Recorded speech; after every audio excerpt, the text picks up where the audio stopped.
ये second chapter का ही second case study question है जी। देखिए क्या दिया हुआ है, वही मेन चीजें मैंने यहाँ पे लिख रखी हैं और हर क्वेश्चन में मेन ही लिखी जाएगी, क्योंकि इसके अंदर केस बेस वाले क्वेश्चंस में पहले क्या होता है कि पहले पूरी की पूरी बहुत सारी बड़ी स्टोरी दे देते हैं, उसके बारे में फिर क्वेश्चन पूछते हैं।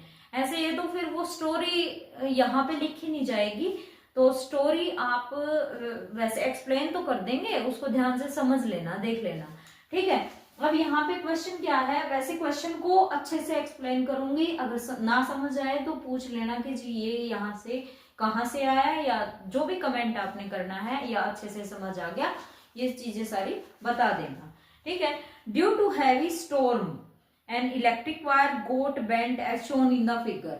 बहुत बड़ा तूफान आया था, उस तूफान के कारण एक जो इलेक्ट्रिक वायर है ना, वो क्या होगी, मुड़ गई, सिर्फ टूटी नहीं, वो मुड़ गई, जैसे सीधी हो गई तो ये ऐसे मुड़ गई।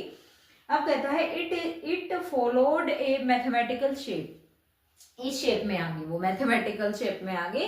तो हम देख लेते हैं कि क्या शेप है उसकी, क्या है क्या नहीं है।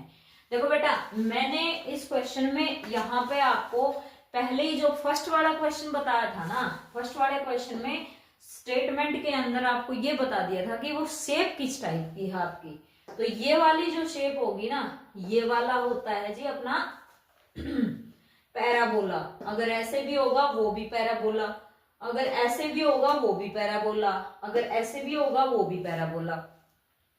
अपर parabola, lower parabola, right parabola, left parabola, वो अलग अलग होते हैं, वो जब आप 11th क्लास में चले जाओगे तब आपको समझ आएगा।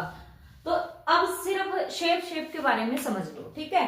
अब बात कर लेते हैं name the shape in which the wire is bent. जहां से वो वायर बेंट हुई है, वो मुड़ी है, तो वो शेप कैसी आई, वो शेप आई जी, ना तो स्पाइरल आई, ना इलिप्स आई, ना लीनियर आई, और यहाँ पे क्या आई जी, पैराबोला। तो डी इसका क्या है जी, ऑप्शन, ठीक है। How many zeros are there for the polynomial. देखो बेटा, अगर आपको सीधा समझ ना आए ना, तो 2.1 एक्सरसाइज जिस बच्चे ने कर रखी है ना, उसमें कोई दिक्कत नहीं आनी चाहिए।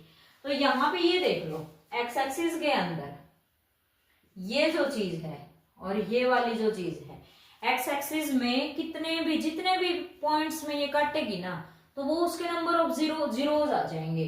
तो यहाँ पे 1 और 2, तो नंबर ऑफ जीरोज कितनी आएंगी, 2। तो यहाँ पे हम लिखेंगे 2, ठीक है जी। यहाँ पे number of zeros is equal to 2। Third part कहता है what will be the expression of polynomial. इस पोलिनोमियल का एक्सप्रेशन आपने बताना है कि क्या होगा। देखो बेटा, यहां से x की वैल्यू यहाँ पे आप देखो, x की वैल्यू यहाँ पे -1 है, एक x की वैल्यू कितनी है, 3 है।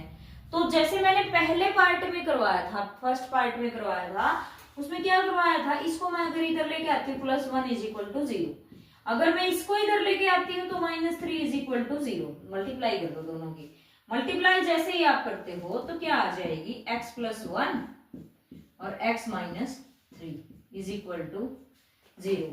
मल्टीप्लाई करोगे, 0 लेने की वैसे कोई जरूरत नहीं, सिर्फ मल्टीप्लाई भी आप कर सकते हो, ठीक है। तो यहां से भी 0 लेने की कोई जरूरत नहीं, मल्टीप्लाई करोगे तो ये आ जाएगी x² - 3x प्लस 1 की x से करेंगे तो x, 1 की 3 से करेंगे -3। तो यहाँ पे क्या आएगी, x² -3 + 1 माइनस का 2x माइनस का 3। तो ये क्या आ जाएगी, अपना एक्सप्रेशन आ जाएगा, ठीक है जी। अब what is the value of polynomial if x is equal to -1। यदि x की वैल्यू कितनी है, -1 है, तो आपने क्या बताना है, यहाँ पे वैल्यू बतानी है पोलिनोमियल की, मतलब p ऑफ x मान लो आप इसको। तो p ऑफ x आपने मान ली x² -2x -3 -1, जब आपने यहां रखी x की जगह पे, तो यहाँ पे क्या आ गई, -1 का स्क्वायर, आप अच्छे से कर लो, -2 -1 -3 -1 का स्क्वायर प्लस के 1 माइनस माइनस प्लस 2 1 जा 2 माइनस के 3, 1 और 2 कितना होता है जी, 3 3 - 3 0। तो यहाँ पे p ऑफ -1 कितना आ जाएगा, 0। तो ये था जी अपना क्वेश्चन नंबर 2, आसान था।